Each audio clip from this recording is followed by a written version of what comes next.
ফেব্রুয়ারিতে নির্বাচনকে সামনে রেখে একটা গোষ্ঠী নানা অপকৌশলের চেষ্টা করছে বলে মন্তব্য করেছেন বিএনপির ভারপ্রাপ্ত চেয়ারম্যান তারেক রহমান। বৃহস্পতিবার জন্মাষ্টমীর শুভেচ্ছা বিনিময় অনুষ্ঠানে তিনি আরও বলেছেন, নির্বাচনকে সামনে রেখে যারা পরিস্থিতি ঘোলাটে করার চেষ্টা করছেন তারা দেশের গণতন্ত্র উত্তরণের পথে বাধা সৃষ্টি করছেন।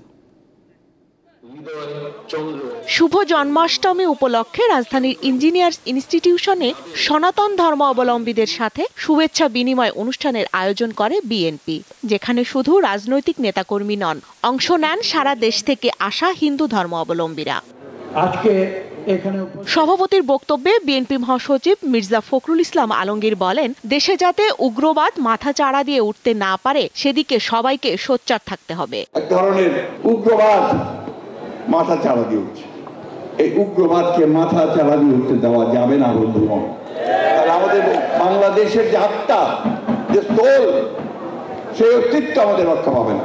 অনুষ্ঠানে ভার্চুয়ালি যুক্ত হয়ে বিএনপির ভারপ্রাপ্ত চেয়ারম্যান তারেক রহমান বলেন, নির্বাচন নিয়ে কোনো পক্ষের নিত্য নতুন শর্ত বা প্রস্তাবনা জনমনে প্রশ্ন তৈরি করছে। যারা মনে করছেন নির্বাচন দিলে জনগণ ভোট দিয়ে বিএনপিকে সরকার গঠনে সহায়তা করবে, যারা এই চিন্তা থেকে বিএনপির বিজয় ঠেকানোর জন্য নানা রকম অপকৌশলের বা শর্তের বেড়াজালের আশ্রয় নিচ্ছেন, তাদের দৃষ্টি আকর্ষণ করে বলতে চাই, রাজনীতিকে রাজনীতি দিয়েই মোকাবেলা করুন।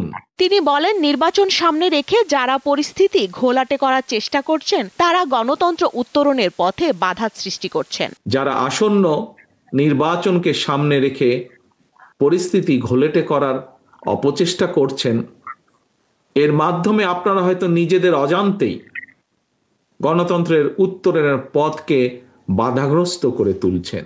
ধর্মীয় পরিচয়কে পুঁজি করে কেউ যাতে কিছু করতে না পারে সেদিকে সতর্ক থাকার আহ্বান জানান তারেক রহমান। হীন দলীয় রাজনৈতিক স্বার্থে। স্বস্তিকা সিংহ, দীপ্ত সংবাদ, ঢাকা। সতর্ক।